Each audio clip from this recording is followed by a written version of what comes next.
debatiendo. Que sigan debatiendo, porque nosotros nos tenemos que ir con Estíbaliz, porque hoy en Buenos Días Canarias nos vamos a fijar también en la salud de nuestro cerebro, y todo empieza, Estíbaliz, por cuidar nuestra alimentación, ¿verdad?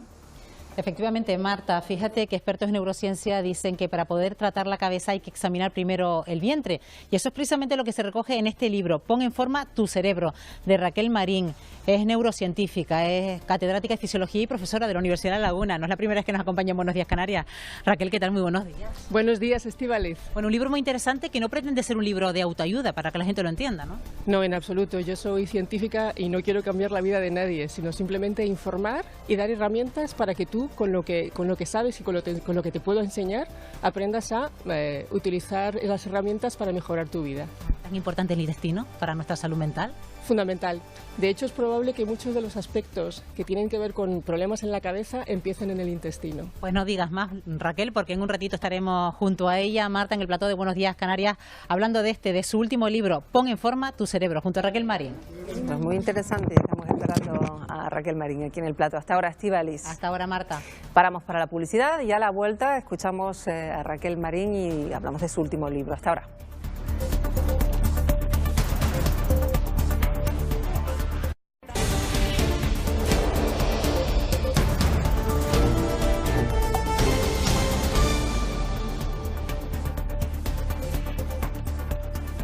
Buenos días, Canarias, son ya las 10:18 de este martes. Vamos a retomar la conexión que planteamos cada mañana con el 112. De nuevo volvemos a saludar a Cande Ceballos, que nos aporta novedades con respecto a lo que ha ocurrido durante esta mañana. Cande, adelante.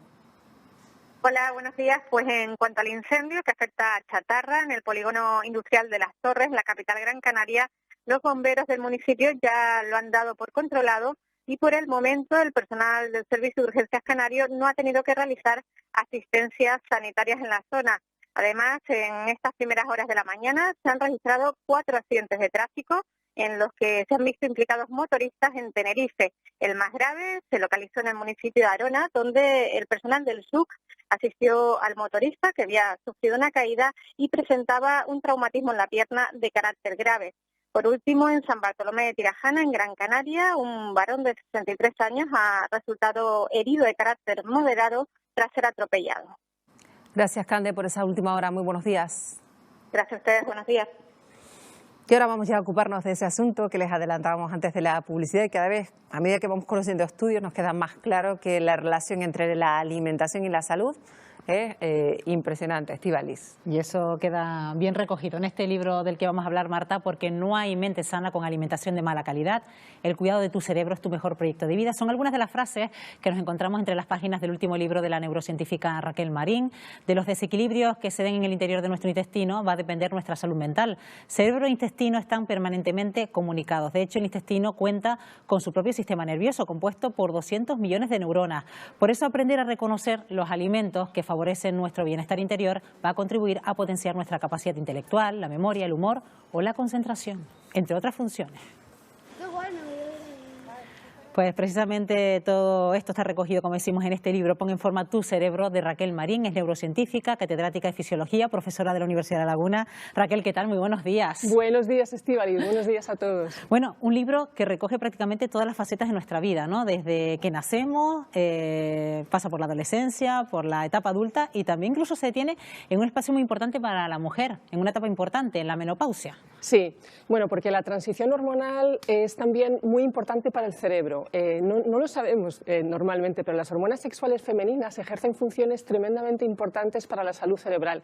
Y entonces, con la menopausia empiezan a bajarnos esos niveles de hormonas sexuales y podemos tener pequeños ajustes en el cerebro que nos pueden inquietar. Entonces, lo que intento es desmitificar esa faceta y simplemente afrontarla y bueno, abordarla de una manera saludable, sencilla y con alegría, porque es una etapa más de la vida, claro. Bueno, estamos hablando del intestino, de la importancia del intestino para nuestra salud mental, Raquel, porque si el intestino falla, nuestro cerebro no funciona, ¿no? Efectivamente, eso es algo que en los últimos 15 años cada vez queda más claro en neurociencia.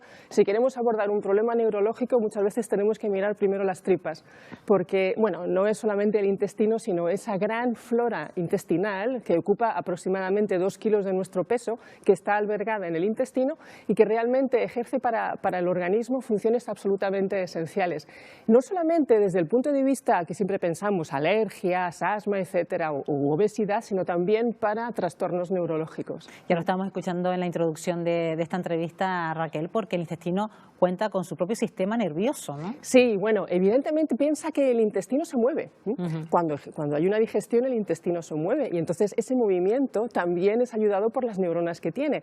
Pero es que además cada vez hay más estudios que demuestran que el intestino tiene también una comunicación nerviosa con el cerebro y viceversa. Y a través de esa comunicación no solamente se comunican por sangre, sino también a través de las vías nerviosas. ¿Y cuánto has evolucionado, Raquel, en esos estudios de la relación que mantiene el intestino con el cerebro? Lo digo de cara a saber si el intestino tiene mucho que ver con esas enfermedades que tienen un carácter cerebral, mental. Mira, cada vez hay más, el abanico cada vez se abre más. Fíjate que lo que son los desequilibrios de los microorganismos del intestino, es decir, esos desajustes en las poblaciones de nuestra flora intestinal se observan en Alzheimer, en Parkinson, en autismo, en trastorno de déficit de atención e hiperactividad, en fibromialgia, en esclerosis múltiple, en depresión, en insomnio.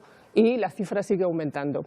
Es más, hay un aspecto absolutamente esencial para las mamás que estén en gestación y es que los primeros meses en el intestino de mamá también puede tener efectos muy importantes en el desarrollo de ese cerebro. Influye mucho la alimentación de la madre en esos momentos en el desarrollo cerebral del bebé, ¿no? Años después aumenta el riesgo de trastorno de déficit de atención e hiperactividad, autismo y obesidad infantil simplemente por tener trastornos crónicos intestinales durante la gestación. Bueno, algo que me ha llamado mucho la atención de este libro a la hora de leerlo es, Raquel, cómo el intestino es el productor principal de la serotonina, ¿no? Que es prácticamente el máximo responsable de nuestro estado de ánimo. Sí, efectivamente. Parece que es algo que tenía que ver con el cerebro, ¿no? Sí, bueno, tú ya es que sabes mucho, pero la serotonina, para los que no lo sepan, es esta molécula que utilizan las neuronas para interaccionar en lo que es el lado emocional, entre otros, ¿no? Y efectivamente la serotonina se produce masivamente en el intestino y tan solo el cerebro produce una pequeña cantidad. Entonces el gran productor de serotonina es efectivamente el intestino. Sí. Bueno, quien empieza a leer un poco este libro va a ver cómo Raquel Marín intenta un poco diferenciar lo que pueden llamarse los tres cerebros, ¿no? El cerebro que ya conocemos, el intestino, que es como el segundo cerebro, y luego hablabas de la microbiota, esos microorganismos que forman parte de nuestro intestino y que tienen unas funciones, importantes, ¿no? Sí, hay muchos neurocientíficos que hablan del tercer cerebro, entiéndase que no es el mismo forma ni la misma estructura, pero se habla del tercer cerebro porque a partir de estudios en los que tú inoculas estas bacterias, ¿no? Dependiendo del tipo de perfil que tengas, también ejerces un efecto que no tenían anteriormente cuando estaban inoculados. Por ejemplo, si tú coges ratones libres de gérmenes y les inoculas bacterias fecales de una persona con depresión o una persona con Parkinson, etcétera, entonces esos animales empiezan a desarrollar también esa patología. Es decir, que hay realmente una especie de traslación, ¿no? De traslado de esas sensaciones neurológicas y de esa actividad neurológica solamente por trasplantar esa materia fecal en la cual hay evidentemente muchos microorganismos de las heces. Entonces es absolutamente fascinante. Claro, pero la gente que está en casa se estará preguntando ¿qué debo comer, Raquel, para mantener mi cerebro saludable, ¿no? Porque si todo comienza por el intestino, ¿qué debo comer? ¿Cuál tendría que ser mi dieta ideal? Pues mira, ahí en el libro evidentemente he hecho un gran esfuerzo para abarcarlo todo lo que se puede, porque ahí necesitas que la sangre esté limpia, que las neuronas hablen bien entre ellas y que tu intestino, tu segundo cerebro, esté también saludable. Entonces hay una mezcla de nutrientes para el cerebro, para que las neuronas charlen adecuadamente y también para que nuestro intestino y sus bacterias estén felices. Entonces la combinación es amplia. Te puedo adelantar que evidentemente las grasas esenciales para el cerebro, porque el cerebro es muy graso, están ahí. También todo lo que es alimentos ricos en fibra también están ahí. Y luego antioxidantes naturales que encontramos en frutos de colores, vivos, etcétera. Arándanos, por ejemplo, se considera ahora un superalimento para el cerebro. Es decir, la dieta mediterránea es la recomendable, me imagino, Raquel. Correcto, Estíbaliz. La dieta mediterránea clásica, no la que hacemos ahora de comer mucho pan y majarlo en aceite de oliva, sino me refiero a la de varios días a la semana pescado, legumbres, frutos secos, cereales, lácteos en particular fermentados, carne magra y poca carne roja, bueno, y una copita de vino tinto al día. Nunca viene mal, entonces. Nunca viene mal. Bueno, en cualquier caso, caso sé que has hecho una importante labor a la hora de recopilar incluso recetas Sí. que has hecho tú misma, Raquel, Sí. porque en parte, lo hemos comentado en otras ocasiones, tu amor por la cocina también ha conllevado perfeccionar recetas e incluso incluirlas dentro de este libro con su composición nutricional, Raquel, Sí. ¿no? Bueno, hay una cosa que yo siempre digo, y es que no podemos comer bien solo los domingos, hay que comer bien todos los días. Parece que el sábado vamos a la compra, el domingo comemos bien y luego el resto de la semana vamos olvidamos, sobreviviendo. claro.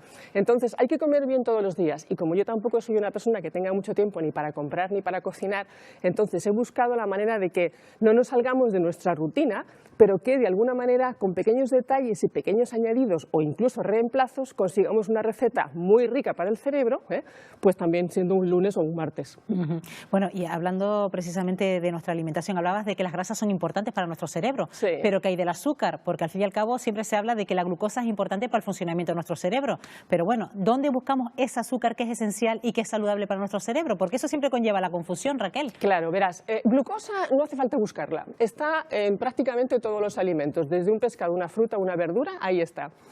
Sin embargo, el azúcar refinado, no es solamente glucosa, es algo que se ha ido prefabricando para conseguir un azúcar refinado, sintético, que permita conservar mejor el alimento, que sea más palatable y también más atractivo y más barato. Entonces, ese azúcar no es saludable. Realmente lo que produce es un efecto acumulado neurotóxico y también proinflamatorio. Entonces, eso evidentemente hay que evitar. El problema es que te tienes que leer donde hay azúcares añadidos, Claro. que es en la mayoría de los productos conservados, porque por eso se usan para conservar, ¿no? Pero la glucosa no hace falta buscarla, está en prácticamente todos los alimentos que consumimos naturales cada día. Ujú. Sí. ¿Y qué piensas del ayuno? Porque el ayuno también se trata en este libro, Raquel. Sí.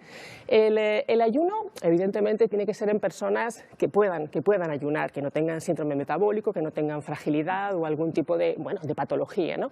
El ayuno es realmente muy aconsejable en los estudios científicos, siempre me baso en datos científicos, sobre todo para lo que son trastornos cognitivos ligeros, se puede hacer ayuno, también para mejorar la creatividad, de hecho yo lo he hecho. Incluso para evitar procesos proinflamatorios, también se está usando para la epilepsia, por ejemplo. Bueno, los romanos, de hecho, a los epilépticos los metían unos días encerrados sin comer y ya se les quitaba la epilepsia. Bueno, ahora no hacemos ese tipo de tratamientos, pero también se basan en dietas en las cuales sustituyes esa rutina de glucosa por algo que permite darle, como digo yo, un choque al cuerpo y por consecuencia al cerebro también. Bueno, tan importante es la grasa, la glucosa para el cerebro, como también el agua, Raquel. ¿Qué podría pasar en un cerebro deshidratado? Pues mira, el cerebro es uno de los órganos más sensibles a la deshidratación y además con la edad lo vamos olvidando porque el cerebro también controla lo que es las ganas de beber, ¿no? Entonces en los mayores también hace falta beber 2 litros de agua al día. Fíjate que el cerebro es tan sensible a la deshidratación que se ha demostrado que cuando has hecho una competición de alto rendimiento, a lo mejor de tirarte 24 horas corriendo, puedes perder hasta 300 gramos de peso de cerebro solo de agua. Vaya. Entonces, evidentemente, rehidratarse es fundamental. A veces pequeños aturdimientos cerebrales no tienen más que ver que con beber. Bueno, hay que ver qué interesante el contenido de este libro, Pon en forma tu cerebro, cuando decimos que la salud del cerebro precisamente viene de cómo esté la salud de nuestro intestino.